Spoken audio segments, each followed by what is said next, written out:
Drama की starting होती है हमारी फीमेल लीड रुआन के साथ, जो कि अभी हमारे मेल लीड फूजो के साथ नाइट स्पेंड कर रही होती है। जब उसकी सुबह नींद खुलती है तो वो शॉक रह जाती है कि उसने किसी स्ट्रेंजर बंदे के साथ नाइट स्पेंड करी है।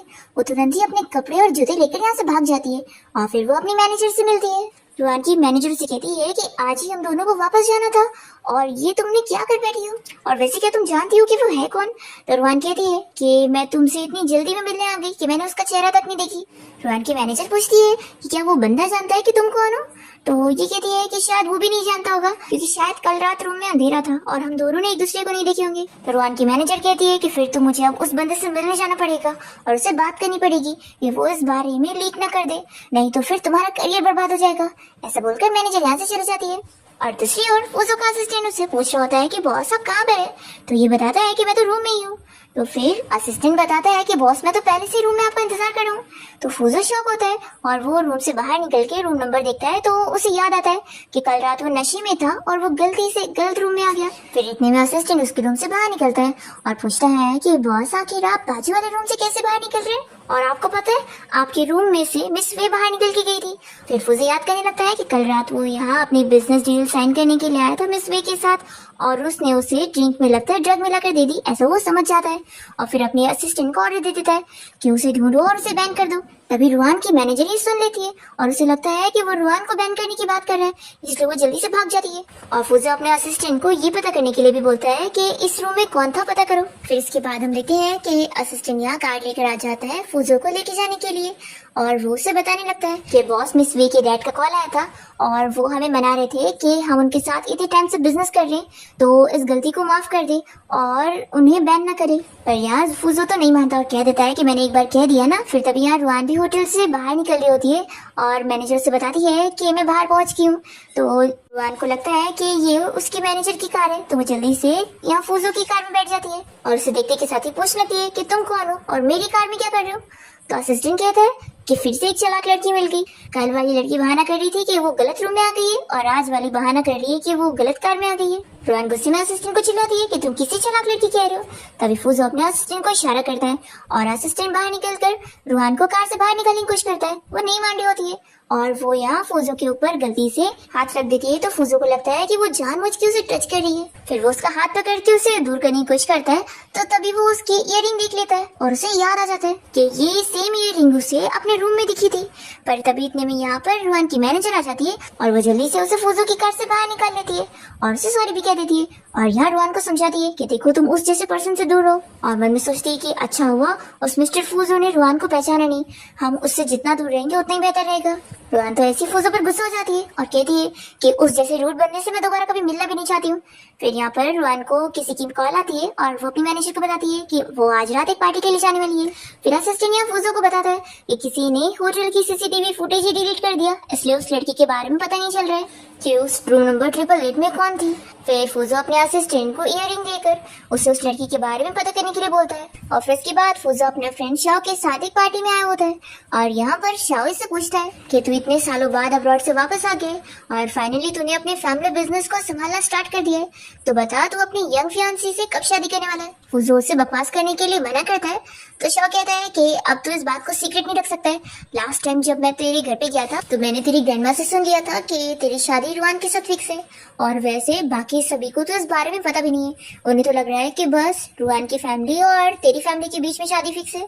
तो सभी को तो ये लग रहा होगा कि तेरी निफ्यू शीचन के साथ ही रुआन की शादी होने वाली है और वो दोनों कपल है, इसलिए तू अब वापस आ गया है ना, तो तुझे जाकर अपने उस फियांसे से मिलना चाहिए।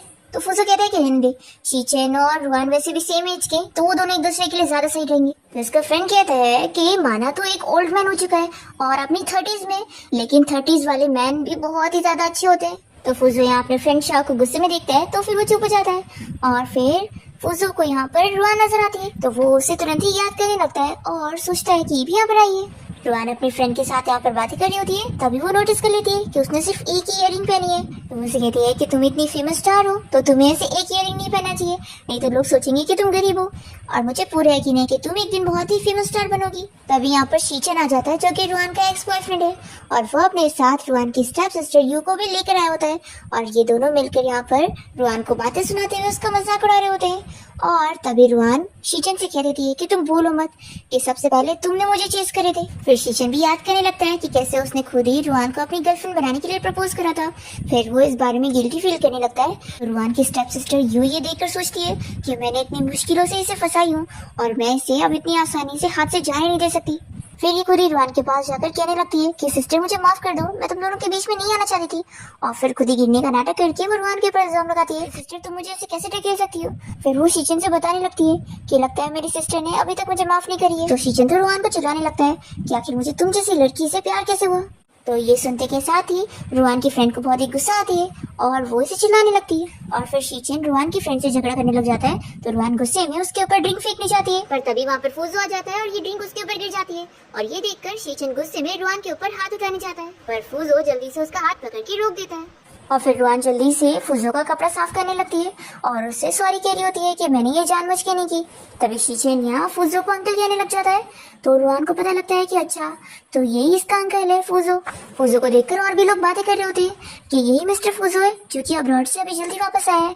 और रुआन तो बड़ी ज्यादा ही ब्रेव लड़की निकली जो इसने इससे पंगा ले ली। फिर यहाँ पर फूजो जाने लगता है और रुआन से कहता है कि तुम भी मेरे साथ चलो। और फिर शीचन रुआन से कहता है कि तुमने मेरे अंकल को गुस्सा दिला दियो, जाओ अब वो तुम्हें छोड़ेंगे नहीं। और यूं भी कह देती है कि हमारे पेरेंट्स मिस्टर फूजो के साथ बिजनेस करना चाहते हैं, इसलिए तुम उन्हें गुस्सा नहीं दिला सकती हो, इसलिए तुम्हें जाना पड़ेगा। फिर रुआन यहाँ रूम में आ जाती है और फूजो को ढूंढ रही होती है और इतने में वो वॉशरूम से बाहर निकलता है टॉवेल पहनकर। तो ये देखते के साथ ही ये दूसरी तरफ फेस करती है और कहती है कि सॉरी मिस्टर फूजो, मेरी वजह से आपका ड्रेस खराब हो गया, आप फिक्र मत करो, मैं कल आपके लिए न्यू ड्रेस लेकर आऊंगी। ऐसा बोलकर वो जा रही होती है तो ये जल्दी से उसका हाथ पकड़ के रोकता है और फिर उसके कान टच करने लगता है। तो कहती है कि आप ये क्या कर रहे हैं। फूजो कहते हैं कि तुम्हारी इयररिंग कहाँ पर है। तो फिर ये याद करती है कि इसकी फ्रेंड ने उसकी इयररिंग निकालने के लिए बोली थी, क्योंकि अगर एक इयररिंग पहनकर उसे कोई भी देखेगा तो वो लोग उसे गरीब समझेंगे और उसकी इमेज खराब होगी। फिर इतने में यहाँ पर फूशा रूम में आ जाता है फूजो को उसका कपड़ा देने के लिए और वो इन दोनों को साथ देख लेता है और कहता है कि अरे मैं गलत टाइम पर आ गया, तुम लोग अपना कंटिन्यू रखो, मैं चाहता हूँ, मैंने कुछ भी नहीं देखा। तो फूजो अपने फ्रेंड को रोकता है और कहता है कि लाओ मेरे कपड़े दो। तो फिर ही कहता है कि जब रुआन यहाँ पर थी तो तुमने मुझे क्यों बुलाया, तुम इससे कपड़े मंगवा लेते। तो ये सुनने के साथ ही फूजो शॉक हो जाता है कि क्या ये रुआन है। उसका फ्रेंड कहता है कि क्या तेरे को नहीं पता। तो फूजो चला जाता है अपने कपड़े लेकर पहनने के लिए और रुआन को बहुत एम्बैरेसिंग फील होता है। वो जैसे यहाँ से जाने लगती है तभी यहाँ पर शीचन और यू आ जाते हैं और दोनों से रोकने लगते हैं और कहते हैं कि अच्छा तो तुम मेरे अंकल से बचकर जाना चाहती हो। तभी इतने में यहाँ पर फूजो बाहर आ जाता है और फिर लोगों से कहता है कि तुम ये क्या कर रहे हो। तो फिर शीचन जल्दी से उसे यू से मिलवाने लगता है कि अंकल देखो ये मेरी नई गर्लफ्रेंड है। यू सोचने लगती है कि मैंने सोची थी कि मिस्टर फूजो एक ओल्ड और अगली मैन होगा, नहीं तो मैं पहला नंबर इसे फंसाती। फिर ये उसे कहने लगती है कि मिस्टर फूजो मेरी बहन ने आपके ऊपर जो ड्रिंक गिरा दी उसकी वजह से आपके कपड़े गंदे हो गए, तो इसलिए आपको मेरी सिस्टर को पनिश करना चाहिए। बचपन से मेरी सिस्टर ऐसी बदतमीज थी और पेरेंट्स भी इसे इस बात पर बहुत ही चिल्लाते थे। तो फूजो कहता है कि तुम बिल्कुल सही कह रही हो, मुझे भी बदतमीज लोग पसंद नहीं है। फिर वो अपने गार्ड्स को बुलाता है और कहता है कि इस लड़की को अभी यहाँ से बाहर निकालो। तो रुआन तो अपसेट हो जाती है कि मैंने सोची थी कि ये मिस्टर फूजो बाकी सभी की तरह नहीं है और एक अच्छा पर्सन है, लेकिन लगता है ये भी नहीं सबकी तरह है। फिर गार्ड्स यहाँ पर यू को बाहर चलने के लिए बोल रहे होते हैं तो वो कहती है कि तुम लोगों को गलतफहमी हुई है, मिस्टर फूजो ने रुआन को निकालने के लिए बोला है। तो फूजो यहाँ क्लियर करता है कि मैंने तुम्हें ही निकालने के लिए बोला हूँ और फिर गार्ड्स यहाँ पर इसे पकड़ के लेके जाने को लगते हैं। तो ये शीचन से कहने लगती है कि देखो ये लोग मुझे लेके जा रहे हैं। तो वो कहता है कि अभी चली जाओ, मेरा अंकल गुस्सा है। और फिर वो गुस्से में चली जाती है और फिर फूजो शीचन को चिल्लाता है कि तुम बहुत ही ज्यादा बिगड़ते जा रहे हो, अभी तुम जाओगे और 1000 वर्ड का सॉरी लेटर लिखोगे। फिर शीचन के यहाँ से जाने के बाद रुआन कहती है कि मिस्टर फूजो अब मैं भी चलती हूँ। तभी जल्दी से शाओ से रोकते हुए फूजो को इसके पास धकेलता है और कहता है कि देखो ये लड़की कितनी ज्यादा ड्रंक हो चुकी है, तो तुम्हें इसे इसके घर तक छोड़ने जाना चाहिए, नहीं तो अगर इसे कुछ हो गया तो।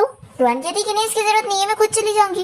पर तभी फूजो कहता है कि नहीं मैं तुम्हें घर छोड़ने चलता हूँ। तो फिर रुआन बहुत ही गुस्सा होती है इस शो के ऊपर और फिर फूजो इसे घर तक छोड़ देता है और रुआन इसे थैंक यू बोलकर चली जाती है। और तभी फूजो देखता है कि वो अपने ग्लासेस तो भूल गई। फिर रुआन जैसी घर पहुंचती है तो देखती है कि उसकी स्टेप सिस्टर यू ने पहले से ही घर में झूठ झूठ उसके बारे में कंप्लेन कर चुकी होती है कि उसकी वजह से उसे पार्टी से निकाला गया। तो फिर स्टेप मॉम से चिल्लाने लगती है कि तुमने मेरी बेटी को परेशान करी, अभी नील डाउन करके उससे माफी मांगो। तो रुआन मना कर देती है कि मैंने कुछ भी नहीं करी हूँ। तो यू रोनी की एक्टिंग करते हुए कहने लगती है कि अगर तुमने कुछ न करी होती तो मिस्टर फूजो मुझ पर ऐसे गुस्सा न होते और मुझे ऐसे पार्टी में से निकालते ना।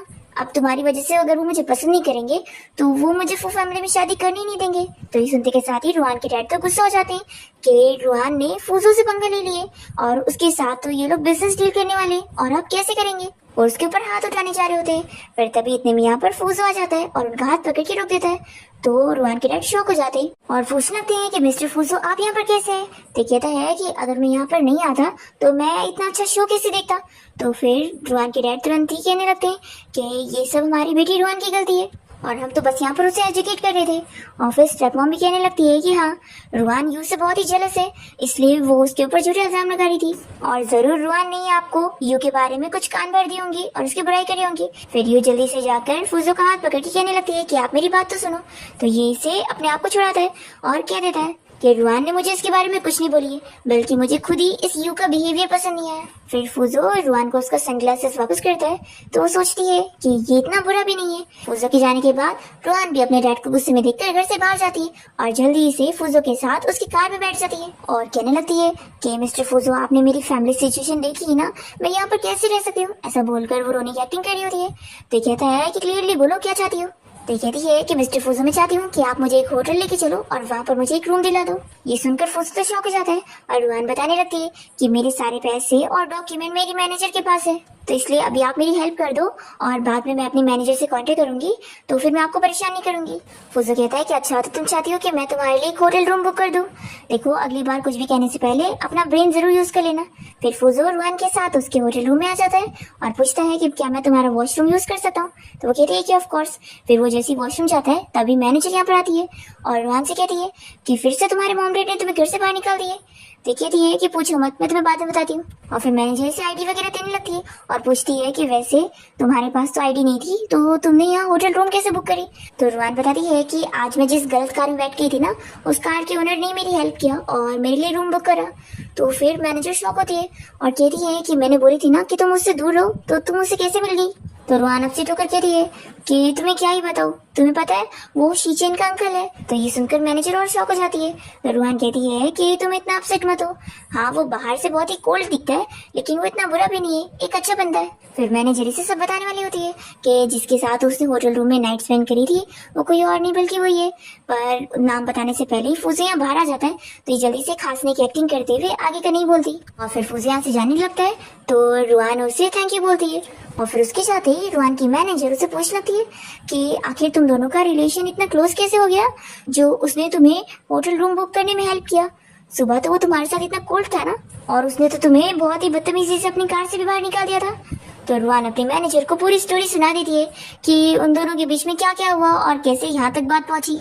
और फिर वो अपने मैनेजर से फूजो की तारीफ भी करती है और बताती है कि उसने तो कहा है कि वो मेरी शीचेन से बचने में हेल्प करेगा, अगर शीचेन ने मुझे कभी परेशान किया तो फिर ये अच्छा रहेगा ना, मैं आसानी से शीचेन से अपनी एंगेजमेंट तोड़ पाऊंगी।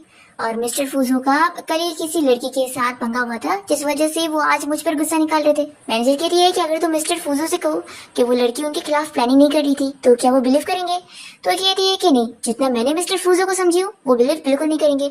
मैनेजर ये सुनकर और डर रही होती है और फिर नेक्स्ट डे रुहान अपनी मैनेजर के साथ मिलकर डायरेक्टर का इंतजार कर रही होती है और कहती है कि 5 घंटे हो गए। फिर शूट चालू हो जाता है और रुहान को एक नए एक्टर के साथ शूटिंग करनी होती है जिसके बारे में रुहान पहले से जानती है कि वो बहुत ही बदतमीज है और यहाँ पर वो उसके साथ सीन करने में उसे टच करने लगता है।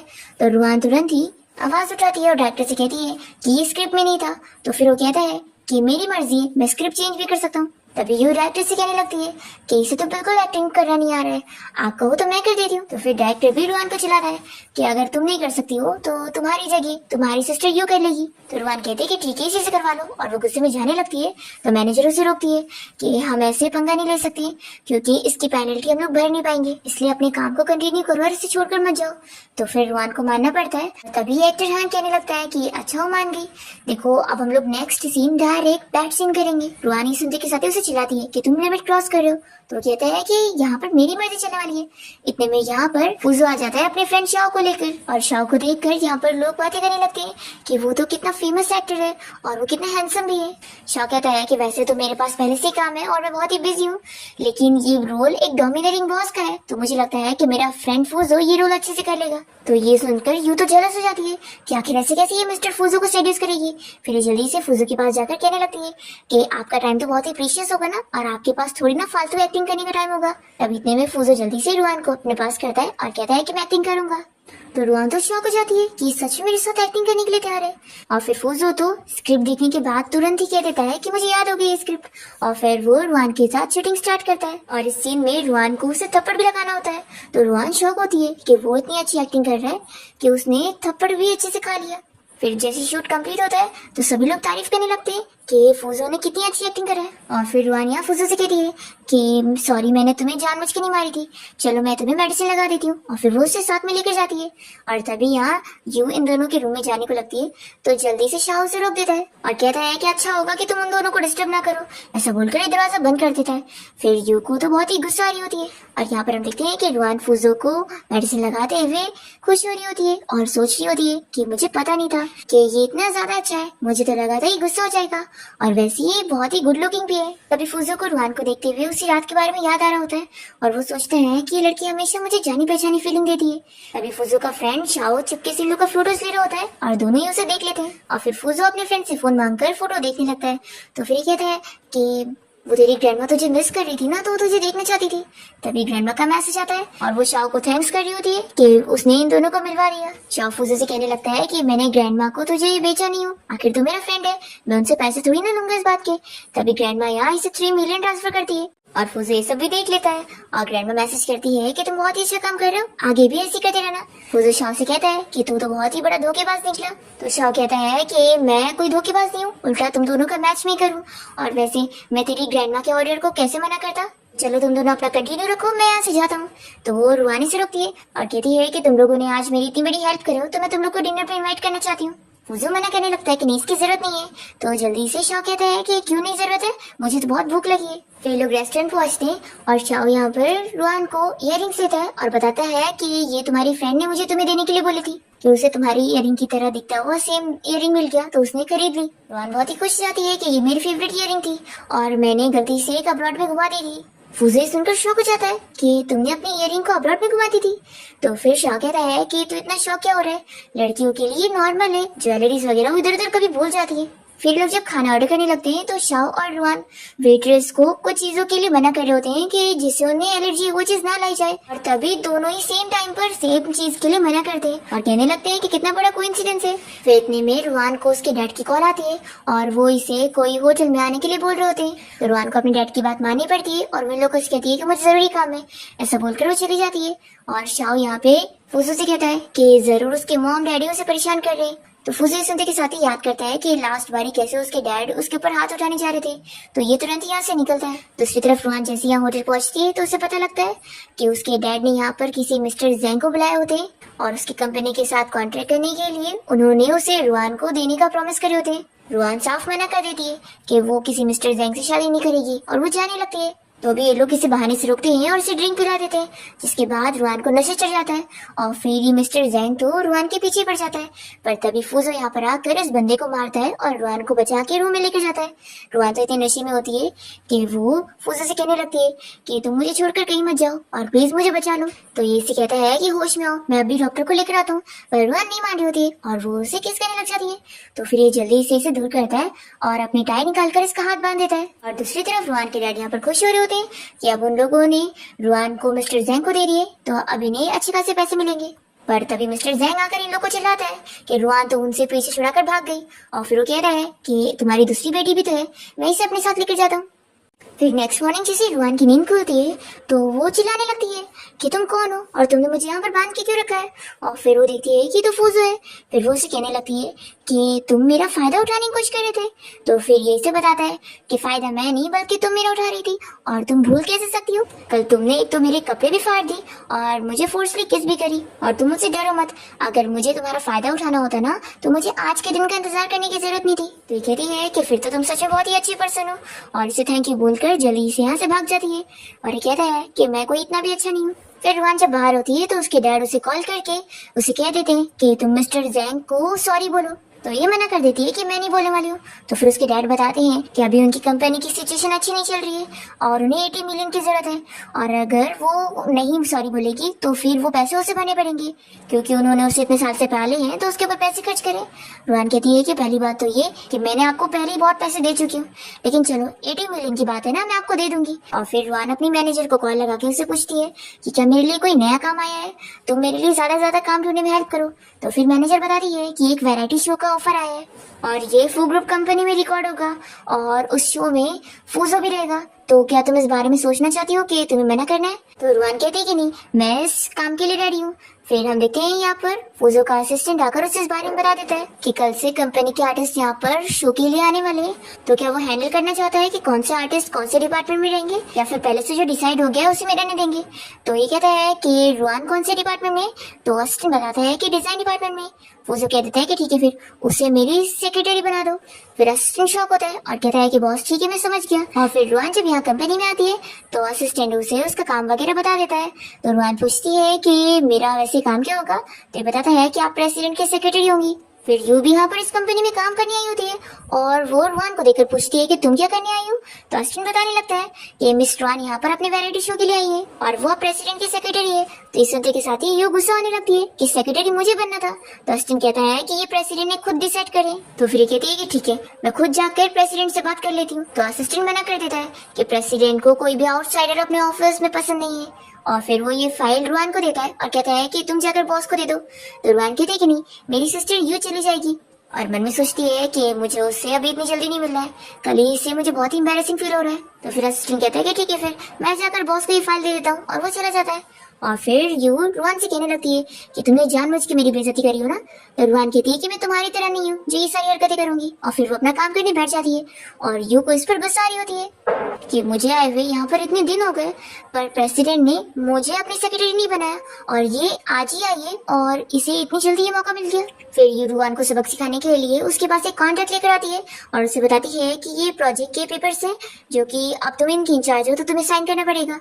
तो रुआन भी इस पर साइन कर देती है और यू खुश होने लगती है कि ये तो मिस्टर जैंग के कॉन्ट्रैक्ट पेपर्स हैं, कि ये अब उनकी पर्सन है। फिर जैसे ये पेपर साइन हो जाते हैं तो तुरंत ही असिस्टेंट लेकर चला जाता है कि मैं बॉस को दे दूंगा। तो फिर ये बाहर आकर देखने लगती है, सोचती है कि बस मिस्टर फूजो ये कॉन्ट्रैक्ट देख ना ले। और तभी हम देखते हैं कि फूजो ये कॉन्ट्रैक्ट देख लेता है और वो काफी शॉक होता है कि रुआन ने इस पर साइन करी है। फिर वो जाकर उसे चिल्लाते हुए पूछता है कि तुम्हें पता है तुम्हें क्या साइन कर रही हो। तो कहती है कि हाँ, ये मैं नहीं साइन कर रही हूँ, ये काम के पेपर से ना। तो फूजो इसे चिल्लाने लगता है कि क्या तुमने पहले पढ़ी नहीं कि कौन से पेपर थे। रुआन कहती है कि तुम मुझे सही से बताओ, मुझे समझ नहीं आ रहा है। फिर तो फूजो नहीं बताता और कॉन्ट्रैक्ट पेपर को फाड़ कर चला जाता है। तो रुआन असिस्टेंट से कहती है कि क्या ये पागल हो गया। फूजो यहाँ अपने ऑफिस में आने के बाद सोचता है कि वो बिना पढ़े कैसे कॉन्ट्रैक्ट को साइन कर सकती है, मुझे अभी उसे सबक सिखाना होगा, नहीं तो वो आगे ऐसे कोई भी कॉन्ट्रैक्ट साइन कर देगी तो फिर।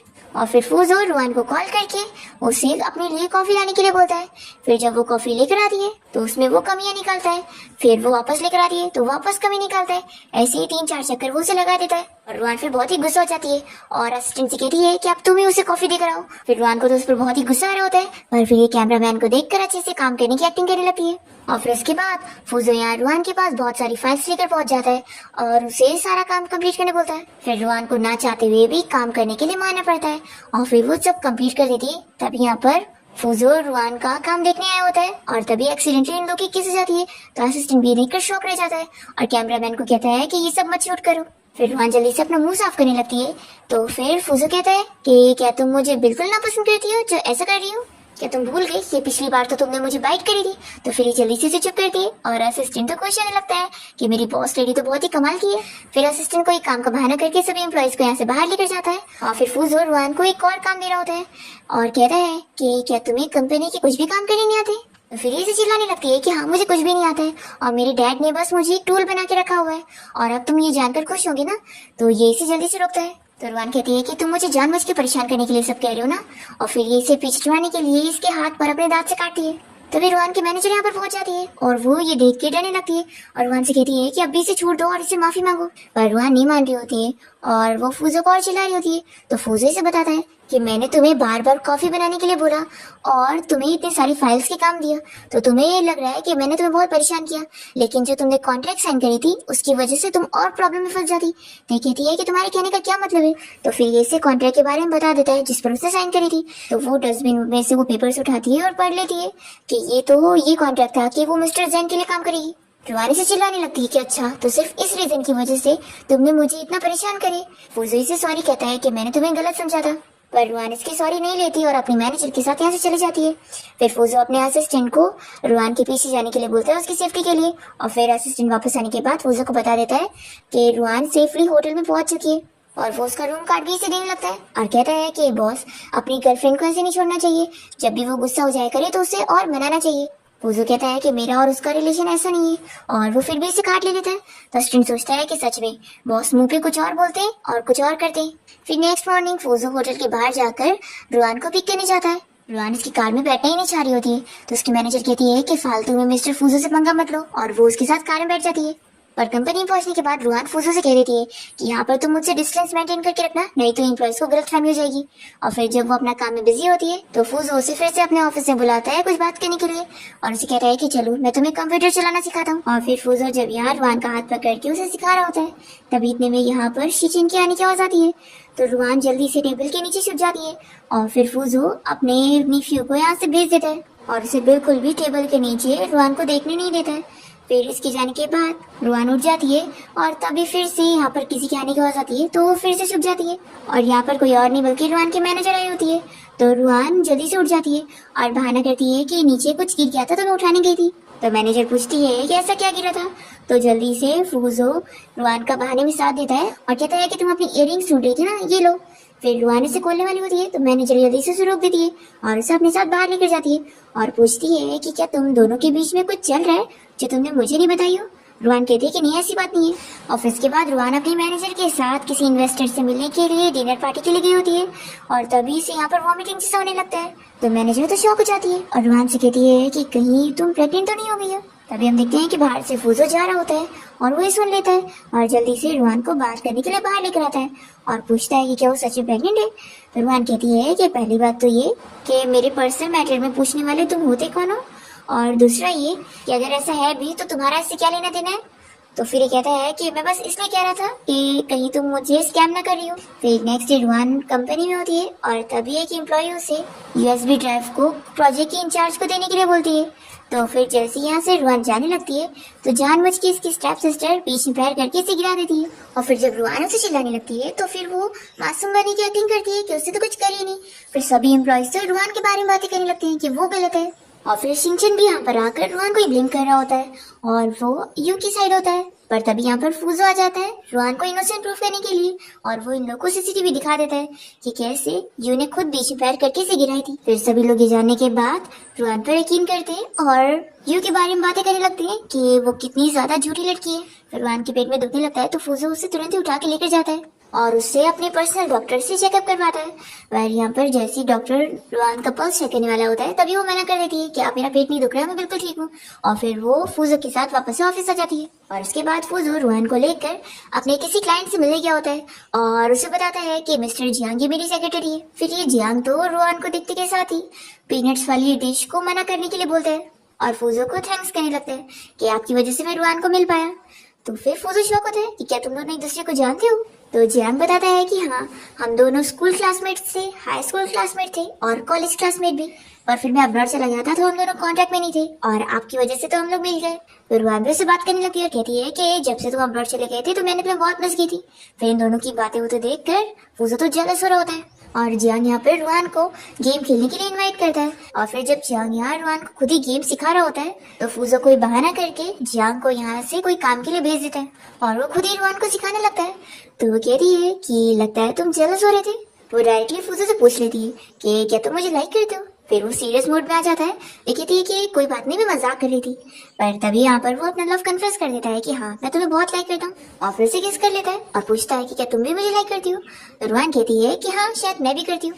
फिर नेक्स्ट हम देखते हैं कि फूजो रुआन के लिए नेकलेस गिफ्ट में लाया होता है और तभी फूजो का पर्सनल डॉक्टर आकर रुआन का हाथ का चेकअप करने आया होता है और जैसे ही वो उसका पल्स देखता है तो बता देता है कि कांग्रेचुलेशन, आप तो प्रेग्नेंट हो। ये सुनते के साथ ही फूजो तो शॉक रह जाता है और असिस्टेंट भी समझ जाता है कि ये बच्चा लगता है बॉस का नहीं है। फिर यहाँ फूजो तो गुस्से में डॉक्टर और अपने असिस्टेंट दोनों को ही बाहर जाने के लिए बोल देता है और वो रुआन से गुस्से में पूछता है कि ये बच्चा किसका है। रुआन कहती है कि इसका तुम्हारे से कोई मतलब नहीं है और अब हम दोनों के बीच में सब कुछ खत्म है, क्योंकि मैं इस बेबी को दुनिया में लाने वाली हूँ और मैं तुम्हें बस अब एक एल्डर की तरह समझूंगी। फिर फूजो गुस्सा होने लग जाता है तो रुआन इसे कह देती है कि मुझे थोड़ा टाइम चाहिए संभलने के लिए। और फिर फूजो शीचन से मिलने जाता है और उसे मारने लगता है कि वो रुआन के साथ ऐसे कैसे कर सकता है। तो फिर शीचन इसे बताता है कि मैंने तो उसे हाथ भी नहीं लगाया। तो फिर फूजो शॉक रह जाता है कि यानी ये बेबी इसका भी नहीं है। और फिर वो अपसेट होकर अपने फ्रेंड के साथ मिलकर ड्रिंक कर रहा होता है और उसे इन सब के बारे में बता देता है कि उसने कैसे उससे ब्रेकअप कर लिए और कह दी है कि अब वो उसे एल्डर की तरह ट्रीट करेगी और वो उस बेबी को दुनिया में लाने वाली है। तो शाओ इसे रुआन को समझने के लिए बोलता है कि वो अब तक ऑर्फन थी तो वो नहीं चाहती होगी कि उसका बच्चा भी ऑर्फन रहे। तो फिर फूजो रुआन को समझ रहा होता है और वो तुरंत ही यहाँ से चला जाता है और रुआन जब सो रही होती है तो वो भी उसके पास आके लेट जाता है और कहने लगता है कि तुम मुझे छोड़कर कहीं मत जाना। फिर नेक्स्ट डे रुआन हॉस्पिटल में अपना चेकअप करवाने जाती है और जब प्रेगनेंसी रिपोर्ट मिल जाता है तो वो सोचती है कि अब मेरा लास्ट चांस भी गया। फिर हम देखते हैं कि फूजो यार रुआन से मिलता है और तभी उसे उसकी मॉम की वीडियो कॉल आ जाती है तो वो रुआन को दिखा देता है और फूजो की मॉम तो रुआन से बहुत ही खुश होती है कि उनकी डॉटर इन लॉ तो कितनी प्यारी है और फिर वो उसे पार्टी में आने के लिए बोलती है। फिर फूजो और रुआन जब पार्टी में पहुंच जाते हैं तो फूजो की मॉम तो अपने आने वाले ग्रैंड चिल्ड्रन की न्यूज को अनाउंस कर देती है। तो सभी लोग तो रुआन की बुराई करने लगते हैं कि पहले तो वो शीचन की फियांसी थी ना, तो आखिर अब वो उसके अंकल के बच्चे की मॉम कैसे। तो यहाँ पर जो फूजो की मॉम होती है वो सभी से क्लियर करती है कि आप लोग कुछ भी मत बोलो, रुआन की एंगेजमेंट हमेशा से ही फूजो के साथ तय थी, ना कि शीचन के साथ। तो सभी की मिसअंडरस्टैंडिंग क्लियर होती है कि उन लोगों को गलत लग रहा था। तभी पार्टी में हम देखते हैं कि एक ली नाम का लड़का आया होता है जो कि रुआन को देखते के साथ ही सोचने लगता है कि वो बिल्कुल उसकी मॉम की तरह दिखती है। फिर वो याद कर रहा होता है कि उसकी मॉम ने उसे बताई थी कि बचपन में ही उसकी सिस्टर खो गई थी। फिर ये किसी को कॉल करके रुआन की सारी इंफॉर्मेशन निकालने का बोलता है और फिर हम देखते हैं पार्टी के बाद रुआन फूजो की मॉम की घर पे रुकी हुई होती है और तभी जब वो रात में किचन में पानी पीने जाती है तो फूजो भी यहाँ पर आ जाता है और वो उससे बातें करने लगता है और फिर उसे किस करने के लिए जैसे वो नजदीक जाता है तभी यहाँ पर फूजो की मॉम आकर उसे चिल्लाती है कि अब वो उसकी बीवी की मॉम बनने वाली है तो उसे थोड़ा दूर से दूर रहना पड़ेगा और वो यहाँ से रुआन को लेकर चली जाती है। फिर नेक्स्ट मॉर्निंग जब रुआन की नींद खुलती है तो उसकी मैनेजर भी उसे कॉल करके पूछती है कि आखिर तुम फूजो के साथ शादी कब करने वाली हो, वैसे भी अच्छा रहेगा, तुम्हें भी थोड़ा टाइम मिल जाएगा और तुम छुट्टी ले लोगी। तो यहाँ पर रुआन तो बहुत अपसेट होती है और वो अपनी मैनेजर से कह देती है कि मैं कोई फूजो से शादी नहीं करने वाली हूँ क्योंकि ये बेबी उसका है ही नहीं। तो फिर मैनेजर कहती है कि फिर किसका है। तो रुआन बताती है कि 2 महीने पहले मैंने जिस बंदे के साथ होटल में नाइट स्पेंड करी थी उसका। तो मैनेजर कहती है कि वो भी तो मिस्टर फूजो ही है। तो ये सुनकर रुआन शॉक होती है और मैनेजर कहती है कि अगर यकीन नहीं हो रहा है तो वो जो इयरिंग थी ना जो गुम हो गई थी उनमें से एक फूजो के पास थी। फिर रुआन जल्दी से इयरिंग देखती है और उसके बाद तभी यहाँ पर फूजो और उसकी मॉम रुआन के लिए बहुत सारे गिफ्ट लेकर आए होते हैं और फूजो की मॉम तो रुआन से बहुत ही खुश होती है और फिर इन दोनों को बात करने के लिए छोड़कर चली जाती है। फूजो रुआन से कहता है कि क्या तुम मुझे छोड़कर जाने का सोच रही हो। तो ये कहती है कि क्या तुम चाहते हो मैं तुम्हें छोड़कर जाऊँ। फूजो कहता है कि बिल्कुल भी नहीं और तुम फिक्र मत करो, मैं इस बेबी को अपना ही बेबी मानूंगा। रुआन कहती है कि अच्छा तुम इस बेबी को अपना कैसे मानोगे। तो फिर ये कहता है कि जब मैं अब इस बेबी की मॉम से बहुत प्यार करता हूँ तो मैं इस बेबी से भी प्यार करूंगा। फिर रुआन खुश हो जाती है और फूजो को इयरिंग दिखाकर बता देती है कि इस बेबी का डैड वही है। इयरिंग देखने के साथ ही फूजो भी समझ जाता है और वो बहुत ही खुश हो जाता है और फिर रुआन बहुत ही खुश होती है कि उसने सोची नहीं थी कि फूजो इतना अच्छा होगा। फिर वो उसे गाल पे किस कर लेती है। इसके बाद हम देखते हैं कि फूजो यहाँ स्टडी रूम में काम कर रहा होता है। तभी यहाँ रुआन आकर उसकी आंखें बंद कर लेती है और पूछती है कि बताओ मैं कौन हूँ। तो फिर वो अलग अलग पर्सन का नाम लेता है तो कहती है कि नहीं मैं वो नहीं हूँ। तो फिर ये कहता है कि फिर तो लगता है मेरी वाइफ होगी। तो रुआन इसके आगे खोल देती है और कहती है कि अभी मैं तुम्हारी वाइफ बनी नहीं हूँ। फिर यहाँ पे दोनों ही मस्ती करने लगते हैं और इसके बाद दोनों ही शॉपिंग पर जाते हैं और फिर साथ में जब रेस्टोरेंट में बैठे होते हैं तभी यहाँ पर शो आ जाता है और फिर वो फूजो से पूछता है कि ये क्या चल रहा है। तो उस लड़की को एक्सेप्ट कर रहा है जबकि वो किसी और की बेबी की मॉम है। तो यहाँ फूजो उसे बता देता है कि ये बेबी मेरा ही है। तो फिर शाओ तो खुश हो जाता है और फिर इसके बाद शाओ जब अपने भाई ली से मिलने जाता है तो उसे पता लगता है कि उन लोगों की खोई हुई सिस्टर मिल गई है और फिर वो जैसे ही रुआन का इन्फॉर्मेशन दिखता है तो शॉक होता है कि रुआन उसकी सिस्टर है।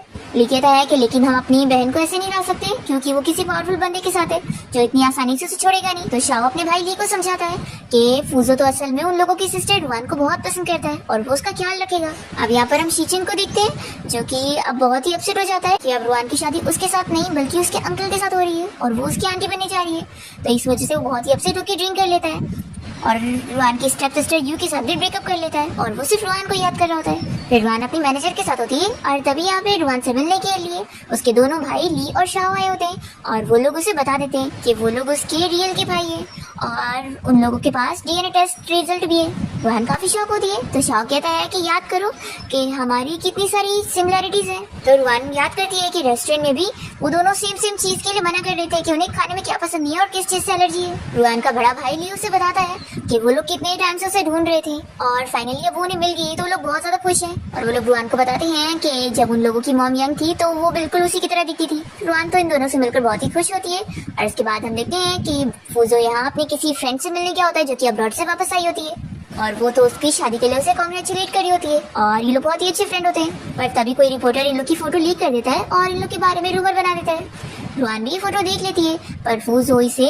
इस फोटो के बारे में कुछ भी क्लियर नहीं करता है। वो सोचता है कि रुआन अभी प्रेग्नेंट है तो उसे ऐसी चीज के बारे में पता चलेगा तो फालतू में टेंशन लेगी, जबकि ऐसा कुछ भी नहीं है। और रुआन सोचती है कि उसने मुझे कुछ भी एक्सप्लेन नहीं करा तो ठीक है, फिर अब मैं भी उसे अपने भाई के बारे में भी नहीं बताऊंगी। और फिर रुआन के दोनों भाई यहाँ उसे घुमाने के लिए लेकर भी होते हैं और जब यहाँ रुआन ली के साथ घूम रही होती है और फूजो जब उसे ऐसे देख लेता है तो बहुत ही जेलस हो जाता है और ली को एक पंच मार देता है। तो रुआन उसे झगड़ा करने से रोकती है और फिर फूजो को पता लगता है कि ली तो असल में उसका भाई है। फिर वो अपनी फ्रेंड के साथ मिलकर इन लोग के घर पे आता है और रुआन और उसके भाई से माफी मांगता है और कहता है कि उसे मिसअंडरस्टैंडिंग हो गई थी। फूजो की फ्रेंड लिली को तो रुआन का बड़ा भाई ली बहुत ही पसंद आता है और वो उसे सब एक्सप्लेन करती है कि वो बस फूजो की अच्छी फ्रेंड है और कुछ भी नहीं। और फिर लिली फूजो से कहती है कि तुम फिक्र मत करो, मैं तुम्हारी हेल्प करूंगी तुम लोगों की प्रॉब्लम सॉल्व करने में। और फिर हम देखते हैं कि फूजो रात में चुपके से रुआन के घर पर आता है उससे मिलने के लिए और वो डायरेक्ट उसके रूम में आ जाता है और वो तो पहले यहाँ से उसे भगाने लगती है पर फूजो नहीं मानता और उसे मना ही लेता है। फिर नेक्स्ट मॉर्निंग दोनों यहाँ बातें कर रहे होते हैं और तभी रुआन के दोनों भाई आकर इन दोनों को ऐसे साथ में खुशी बातें करते हुए देख लेते हैं। शाह कहता है कि भाई देख लो, हमारी सिस्टर को फूजो के साथ ही खुशी मिलती है, इसलिए अब आप भी गुस्सा छोड़ दो और मान जाओ। फिर हम देखते हैं कि ये सभी एक पार्टी में गए होते हैं जहाँ पे रुआन की सिस्टर यू आई होती है और वो रुआन को देखते के साथ ही उसका मजाक उड़ाने लगती है। पर तभी पार्टी में रुआन का भाई लिया जाता है और उसकी साइड लेने लगता है। तो फिर यू ने जिस नए बंदे को फंसाई होती है वो तो तुरंत ही यहाँ से डर के भाग जाता है कि वो ली से पंगा नहीं ले सकता। फिर यू रुआन के ऊपर इल्जाम लगा रही होती है कि वो मिस्टर फूजो को चीट कर रही है और अब उसने नया बंदा ढूंढ लिया। तो लिली कहती है कि उससे कुछ भी मत बोलो, वो कोई ऑर्फन नहीं है बल्कि मिस्टर ली और मिस्टर शाओ तो उसके भाई है। और फिर रुआन यू को अपने दोनों भाइयों से मिलवाती है तो यू तो शौक रह जाती है और सभी लोग भी बातें करने लगते हैं कि तभी तो रुआन बिल्कुल अपने भाइयों की तरह ही दिख रही थी। फिर यहाँ पे लिली रुआन को उसका अवार्ड देती है और रुआन खुश होकर उसे सिस्टर इन लॉ बोल रही होती है और तभी इस टाइम पर फूजो नील डाउन होकर रुआन को शादी के लिए प्रपोज कर देता है और फिर सभी इन लोग को चीयर करने लगते हैं और रुआन भी फूजो को हाँ बोल देती है और वो उसे रिंग पहना देता है। इसी के साथ इस ड्रामा की हैप्पी एंडिंग यहाँ पर होती है।